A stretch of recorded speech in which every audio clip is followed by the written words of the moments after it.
अब वक्त हो गया है मध्य प्रदेश और छत्तीसगढ़ के साथ साथ देश और दुनिया की उन तमाम खबरों का जो आज पूरे दिन सुर्खियों में रही।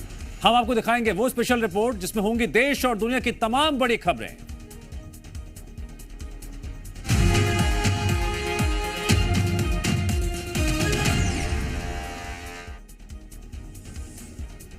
हर साल 22 अप्रैल को विश्व पृथ्वी दिवस के रूप में मनाया जाता है। हमारी पृथ्वी सिर्फ इंसानों की नहीं बल्कि कई अन्य जीव जंतुओं का भी घर है, लेकिन हम लोग अपनी कई जरूरतों को पूरा करने के लिए धरती को कई तरह के नुकसान पहुंचाते हैं, जिसकी वजह से आज हमें बाढ़, क्लाइमेट चेंज, प्रदूषण और ग्लोबल वार्मिंग जैसी कई समस्याएं देखने को मिल रही हैं। अगर अभी से हम इंसान अपनी हरकतों से बाज ना आए तो आगे चलकर ये हमारे लिए और भी परेशानी बन सकती है। इंसानों को धरती के प्रति जागरूक करने के लिए ही हर साल 22 अप्रैल को वर्ल्ड अर्थ डे मनाया जाता है और आज अर्थ डे पर हम आपको बताएंगे कुछ ऐसे ही पर्यावरण प्रेमियों की कहानी जिससे आप भी होंगे पर्यावरण के प्रति जागरूक। पहले आपको बताते हैं दुर्ग के रहने वाले गेंदालाल देशमुख के बारे में। वैसे तो गेंदालाल देशमुख अब इस दुनिया में नहीं है। 4 साल पहले उनका कोरोना में निधन हो गया था, लेकिन आज उनके लगाए पौधे पेड़ बन चुके हैं। गेंदालाल देशमुख ने सिर्फ दुर्ग ही नहीं पूरे प्रदेश में 1 लाख से ज्यादा पेड़ लगाकर मिसाल पेश की।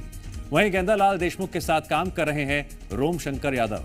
वो बताते हैं कि वो आज भी पर्यावरण को लेकर जागरूक हैं और उनकी पूरी टीम पर्यावरण को बचाने में हमेशा तत्पर रहती है। अब बात करते हैं ऐसे ही एक पर्यावरण प्रेमी। आप जो देख रहे हैं मेरे पीछे पेड़ है, लाइन से सड़क किनारे जितने भी पेड़ हैं, ये पर्यावरण प्रेमी गेंदालाल देशमुख जी ने 50 साल पहले लगाना शुरू किया था और वो जो पूरा पेड़ बन चुका है आप देख रहे हैं। इन पेड़ों को काटने के लिए चिन्हांकित किया जा चुका था और वन विभाग का अमला भी पेड़ काटने के लिए यहाँ पर आ चुका था। हमारी तो मांग है कि शासन इस मार्ग का नाम गेंदालाल देशमुख मार्ग रखे और दूसरा यहाँ पे एक प्रतिमा लगाया जाए, जैसे ये चौक आता है यहाँ पे एक प्रतिमा लगाया जाए गेंदालाल जी देशमुख का, ताकि आने वाली पीढ़ी प्रेरित हो कि ये गेंदालाल जी देशमुख है जिन्होंने इन पेड़ों को लगाया है। और अब बात करते हैं दामोदर कश्यप की, जिन्होंने बस्तर में एक जंगल को कटने से बचाया और उसके बाद ग्रामीणों के सहयोग से 700 एकड़ जमीन को जंगल बना दिया। बस्तर जिले के संत करमरी गांव में रहने वाले दामोदर कश्यप देश के करोड़ों लोगों के लिए प्रेरणा स्रोत हैं। दामोदर कश्यप ने बेहद कम उम्र में जंगल को बचाने की मुहिम चलाई थी और उनकी मेहनत का नतीजा ये रहा, बस्तर में 700 एकड़ जमीन में लाखों पेड़ बचे हुए हैं। दामोदर बताते हैं 70 के दशक में जब वे स्कूली पढ़ाई कर रहे थे तब जंगलों की कटाई से बेहद चिंतित थे। छात्र रहते उन्होंने जंगलों की कटाई का विरोध किया था। इसके बाद उन्होंने जंगलों को संरक्षित करने का काम शुरू किया। मैं इसको मेरा सोच विचार था और बचपन से ही मैं जब स्कूल पढ़ रहा था इसको फिर मेरे जंगल के प्रति बहुत रुचि था। इसको किसी भी हालत से पर्यावरण को बचाना है, भविष्य के लिए हर चीज़ के लिए जरूरत है, हवा, पानी, सांस, जो जमीन के अंदर रहता है उसके लिए भी ये पेड़ पौधा रहना जरूरी है। अब भविष्य के लिए आने वाली पीढ़ी के लिए हम जंगल बनाना पड़ेगा बोले से फिर उसमें मान गए। शासकीय जमीन है उसमें पौधा नर्सरी बना के पौधा लगा के उसको मैं जंगल तैयार किया हूँ। अब बात करते हैं पर्यावरण संरक्षण को लेकर पेंड्रा जिले में हो रहे उल्लेखनीय काम की, जहां क्षेत्र में आने वाले सभी नालों, छोटी नदियों और तालाबों में जल संरक्षण का काम किया जा रहा है। आम के आम, गुठलियों के दाम, कुछ ऐसा ही पेंड्रा विकासखंड में नदी नालों और तालाबों में महात्मा गांधी रोजगार गारंटी के तहत हो रहे और रोजगार मूलक जनहित कार्यों में देखने को मिल रहा है, जहां छोटे नालों की साफ सफाई, तालाबों का गहरीकरण बड़े पैमाने पर किया जा रहा है, जिसमें नालों के दोनों तरफ सालों से मिट्टी और कचरों की सफाई की जा रही है। योजना के तहत मजदूर लगातार नदियों के किनारे बड़े पैमाने पर साफ सफाई, गहरीकरण का काम कर रहे हैं, जिसकी वजह से न सिर्फ नदियों के बहने का क्षेत्र बढ़ जाएगा बल्कि मिट्टी, कीचड़ और सालों से जमी गंदगी साफ हो जाने से नदियों के जल की गुणवत्ता पर भी निश्चित ही फर्क पड़ेगा। आज विश्व ये मनरेगा के तहत गाद सफाई का है। जो नाला है, छोटा नाला काफी कचरा होके और छोटा हो गया था, तो इस नाला को मनरेगा के द्वारा जिला प्रशासन ने पास किया और इस नाला को चौड़ा करते हुए पानी का जो बहाव है उसको सही और जमीन के अंदर सही पानी का स्तर बना रहे, नाला सुरक्षित रहे, ऐसा है। और 300 मीटर के आसपास ये मनरेगा के द्वारा पास हुआ। हमारे जो मनरेगा जो चलती है योजनाएं महत्वपूर्ण, उसमें मजदूरी मूलक कार्य है। जल संवर्धन के तहत हम इसमें नाली की सफाई, उसके गाद को निकालना, उसके सफाई करके जनहित के रूप में इस काम करने के लिए लेते हैं। तो मनरेगा की ये बहुत स्कीम है जिसके तहत ये कार्य स्वीकृत हुआ है, जिसमें अभी वर्तमान में जनपद पंचायत पेंड्रा में कार्य किया जा रहा है। साल 2024 की थीम है प्लेनेट वर्सेस प्लास्टिक। मौजूदा वक्त में प्लास्टिक की बढ़ती उपयोगिता ने पृथ्वी में जीवन के अस्तित्व पर संकट पैदा किया हुआ है। ऐसा इसलिए क्योंकि आज माइक्रो प्लास्टिक एलिमेंट लोगों के खाने तक पहुंच रहा है, क्योंकि सिंगल यूज प्लास्टिक की रिसाइकलिंग बहुत कम मात्रा में हो रही है। वहीं पन्नियों या प्लास्टिक के कैरी बैग्स नालों नदियों से होते हुए समुद्र में मिल रहे हैं। पर्यावरण प्रेमी नितिन सिंघवी कहते हैं कि सिंगल यूज प्लास्टिक बंद कर देना चाहिए, क्योंकि जिस अनुपात में इनका उत्पादन होता है उस अनुपात में रिसाइकलिंग नहीं हो पाती। प्लास्टिक के कैरी बैग ले आएंगे, पॉलीथीन झिल्ली लेके आ जाएंगे, ये हमारे दुश्मन हो गए हैं। तो ये इसका असर अब इतना पहुंच चुका है कि सबसे ज़्यादा जो आज हमारा ओशियन है, 72% हमारा एरिया में ओशियन है, पूरा ओशियन हमारा ख़राब हो रहा है। हमारे एक्वेटिक लाइफ जो है, जो फिश है, जिस पे ऑलमोस्ट पूरे वर्ल्ड की पॉपुलेशन डिपेंडेंट है, वो फिश में जो है माइक्रो प्लास्टिक्स आ रहे हैं। 2020 के आसपास में स्टडी की गई माइक्रो प्लास्टिक की, तो प्रेग्नेंट वुमेन के जो प्लेजेंटा है उसमें माइक्रो प्लास्टिक मिली, फीटल में माइक्रो प्लास्टिक मिली। तो ये कितना जगह पे पहुंच चुका है। अमेरिका में हर बहुत बड़ी क्वांटिटी में जो वाटर लाइंस वगैरह हैं, जो पाइप की बनी हुई हैं, हमारे यहाँ पर भी बहुत सारा उसका उपयोग होने लग गया है।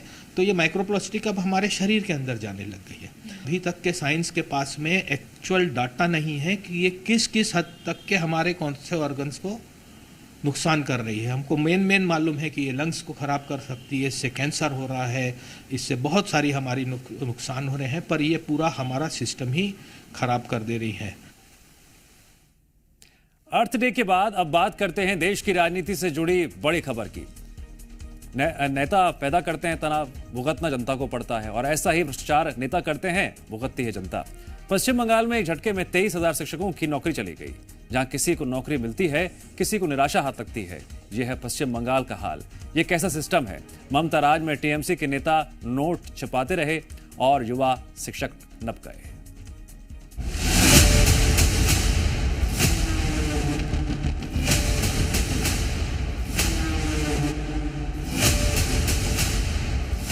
इन तस्वीरों को गौर से देखिए। आज भी ये तस्वीरें आप नहीं भूले होंगे जब ममता सरकार में शिक्षा मंत्री रहे पार्थ चटर्जी और उनकी करीबी अर्पिता मुखर्जी के ठिकानों से इतना कैश बरामद हुआ कि जांच एजेंसियां ही नहीं, पूरा देश सन्न रह गया था। और अब ये तस्वीरें देखिए। इस तरह के भ्रष्टाचार के असर का दुष्परिणाम दरअसल जिन्हें स्टाफ सिलेक्शन कमीशन के तहत पश्चिम बंगाल में शिक्षक बनने का मौका मिला, उन्हें अपनी नौकरी खोने का खतरा दिख रहा है, जबकि जिन्हें नौकरी नहीं मिली वो आज भी भटक रहे हैं। इससे पहले कि हम सिस्टम के सताए इन दोनों ही तरह के लोगों का दर्द बयां करें, पहले बताते हैं कि कलकत्ता हाईकोर्ट के आदेश से कैसे एक ही झटके में 23,000 से ज्यादा लोगों की नौकरी खतरे में पड़ गई है। दरअसल कलकत्ता हाईकोर्ट ने पश्चिम बंगाल की ममता बनर्जी सरकार को झटका देते हुए शिक्षक भर्ती रद्द कर दी है। यही नहीं, कुछ ही हफ्तों में वेतन लौटाने का भी आदेश दिया है। 2016 का जो सिलेक्शन प्रोसेस हुआ है, group C, group D, 9, 10, 11, 12 conducted by West Bengal School Service Commission, उसको पूरा कैंसिल कर दिया है और डायरेक्शन दिया है कि फ्रेश प्रोसेस होगा। इसमें टेंडर प्रोसेस जो है पूरा फॉल्स टेंडर प्रोसेस हुआ था, इसलिए टेंडर प्रोसेस को भी कैंसिल किया।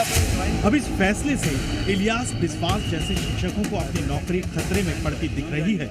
इलियास का दावा है कि सीबीआई ने 5,000 लोगों की नियुक्ति को गैर कानूनी बताया था। इलियास का आरोप ये भी है कि बंगाल की सरकार ने केवल गैर कानूनी तौर पर नौकरी हासिल करने वालों के पक्ष में वकालत की है, जबकि वो 2016 के पैनल के तहत एक योग्य कैंडिडेट है। जेन्युइन जो प्रार्थी है, कैंडिडेट है, उसका आज भुक्तभोगी हो रहा है। दूसरी ओर मौसमी घोष दास जैसे युवा भी हैं, जिनका दावा है कि वो एक योग्य कैंडिडेट थी, लेकिन धांधली के चलते उन्हें नौकरी नहीं मिल पाई।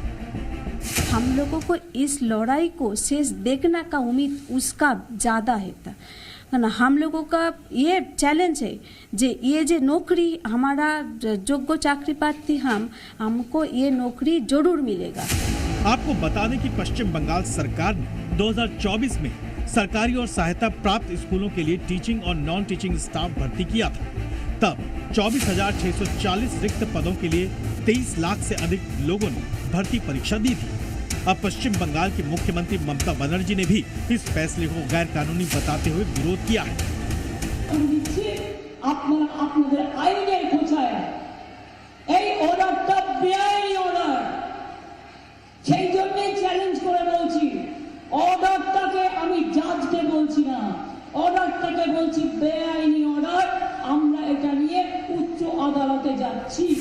ममता इस मामले को केंद्र सरकार की गलती बता रही है, जबकि बीजेपी ममता सरकार पर हमलावर है। स्टेट गवर्नमेंट को रिजाइन करना चाहिए, क्यों ना ये स्टेट गवर्नमेंट स्पॉन्सर्ड स्कैम है।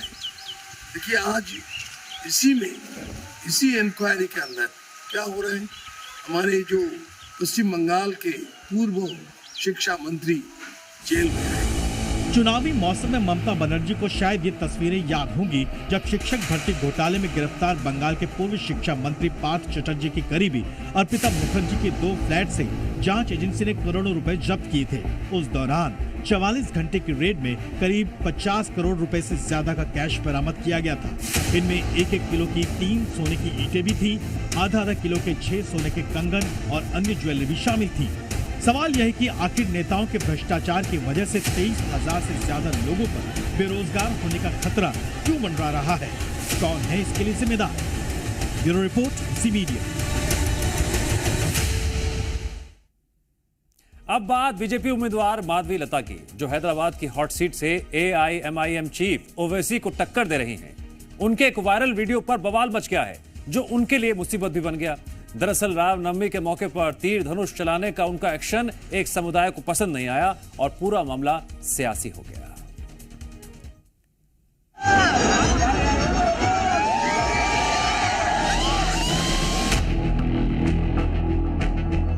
बीजेपी की फायर ब्रांड नेता और हैदराबाद लोकसभा सीट से प्रत्याशी माधवी लता की ये भावभंगिमा उनके लिए मुसीबत का सबब बन सकती है। रामनवमी की शोभा यात्रा में माधवी का चलाया हुआ मायावी तीर एक समुदाय को चुभ गया और उनके इस अंदाज के खिलाफ अब FIR दर्ज हो गई है। FIR में माधवी लता पर आरोप लगाया गया है कि उन्होंने गैर जिम्मेदाराना हरकत की, धार्मिक भावनाओं को ठेस पहुंचाया और मुस्लिम समुदाय की भावनाएं आहत की। हालांकि FIR दर्ज होने के बाद माधवी पूछ रही है कि उनके हाथ में तीर धनुष कहां था। उन्होंने जो किया वो बस प्रतीकात्मक था। श्री रामनवमी के दिन जो धनुष था नहीं, जो बाण था नहीं, जो तीर था नहीं, हमने उस दिन एक त्योहार के महोत्सव के जैसा वहां पे जैसे दिवाली पे पटाखे जलाते हैं, हमने राम बाण चलाई है। अभी कोई पटाखे जलाते हैं तो आप बोलेंगे कि आप पटाखे इसलिए जला रहे हो क्योंकि मस्जिद को आप कुछ करना चाहते हो। इसी प्रकार से ये तीर का भी एक नया अंदाज से एक कमेंट हमारे ऊपर, एक गलत बात हमारे पे दर्ज किया गया है। हालांकि उस मोबाइल में कहीं पे भी जहां हम तीर चला रहे थे मस्जिद नहीं था। माधवी पर जिस वीडियो को लेकर FIR दर्ज किया गया है वो 18 अप्रैल की रात का है, जब माधवी अपने समर्थकों के साथ रामनवमी की शोभा यात्रा में शामिल हुई थी और उसी दौरान उन्होंने तीर चलाने की भंगिमा बनाई, मगर जो तीर चला ही नहीं वो कईयों को चुभ भी गया। और अब माधवी इस मायावी तीर पर FIR के लिए अपने प्रतिद्वंदी असदुद्दीन ओवैसी को जिम्मेदार ठहरा रही है। माधवी का आरोप है कि उन पर FIR ओवैसी के इशारे पर हुआ है। ये जो बंदा मेरे ऊपर FIR किया है, मुझे पता है ये भी इनका एक कीत तोता है। मुझे पता है इनका एक ऐसा बंदा है जो इनके नाचता है इनके इशारों पर, पता नहीं उसका क्या है। ये लोग डरा के करवा रहे, धमकी देकर करा रहे। लेकिन असद जी, मैं आज बता रही हूं, सारे जितने वक्फ बोर्ड के प्रॉपर्टीज अपने हड़ पे ना, वो और मंदिरों के जमीन भी जितने भी कब्जा हुए, मैं पूरा बाहर निकाल रही हूं। घड़ी आपका शुरू हो गया। दरअसल ओवैसी ने इस वीडियो में माधवी के तीर मारने के तरीके पर पहले ही आपत्ति जताई थी और माधवी के इमेजिनरी तीर को हैदराबाद के अमन का दुश्मन बताया था। वो तीर मारने का इमेजिनरी तरीका जो बताया गया, वीडियो आया, वो हैदराबाद के अमन को खत्म करने के उनके अज़ाइम दिखा रहे थे। वो जो तीर मारने का वीडियो जो दुनिया ने देखा, वो हैदराबाद में हिंदू और मुसलमानों के अमन को कमजोर करने के लिए किया गया। हालांकि माधवी ने उस वक्त भी कहा था कि उनका मकसद किसी की भावनाएं आहत करने का नहीं था, मगर चुनावी मौसम में माधवी का मायावी तीर ओवैसी और उनके समर्थकों को काफी तेज चुभ गया है। अब देखना होगा कि 13 मई को हैदराबाद की हॉट सीट पर जब माधवी और ओवैसी की वोट फाइट होगी तो ये तीर कितना निशाने पर लगता है। ब्यूरो रिपोर्ट, जी मीडिया। बिहार में मछली और संतरे के बाद अब सत्तू पर सियासत शुरू हो गई है। तेजस्वी यादव ने गृह मंत्री अमित शाह को बिहार आने पर सत्तू पीने की सलाह दी, लेकिन तेजस्वी ने अमित शाह को यह सलाह क्यों दी और तेजस्वी की इस सलाह के बाद बीजेपी और सहयोगी दल जेडीयू ने क्या कहा, देखिए बिहार की चुनावी थाली से निकली ये रिपोर्ट। मोदी जी को फिर से प्रधानमंत्री बनाएंगे।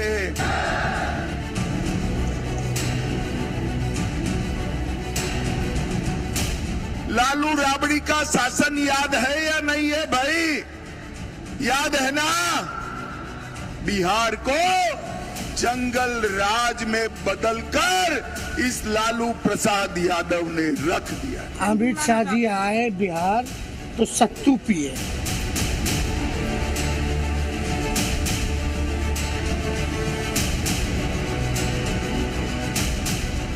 बिहार का एनर्जी टॉनिक कहे जाने वाले सत्तू की महिमा हर बिहारी जानता है। गर्मी के मौसम में सत्तू बिहार की फेवरेट ड्रिंक है, लेकिन क्योंकि मौसम चुनावी है इसलिए सत्तू भी सियासी हो गया है। चुनावी मौसम में सियासी बयानों की गर्मी ऐसी बढ़ी कि प्रदेश के पूर्व उप मुख्यमंत्री और आरजेडी नेता तेजस्वी यादव ने गृह मंत्री अमित शाह को सत्तू पीने की सलाह दे डाली। अमित शाह जी आए बिहार तो सत्तू पिए। सत्तू पीने से शरीर ठंडा और दिमाग शांत रहता है और बिहार के बारे में ज्यादा जानकारी प्राप्त कर सकते हैं। अमित शाह जी आए। चलिए अब आप ये भी जान लीजिए कि तेजस्वी यादव गृह मंत्री को सत्तू पीने के फायदे क्यों गिना रहे हैं। तो इसकी वजह है सिर्फ एक दिन पहले बिहार के कटिहार में रैली करने आए अमित शाह ने लालटेन युग यानी लालू राज की याद दिलाते हुए उस दौर की तुलना जंगल राज से की। कांग्रेस और आरजेडी को पिछड़ा विरोधी बताया। यही बात तेजस्वी को चुभ गई।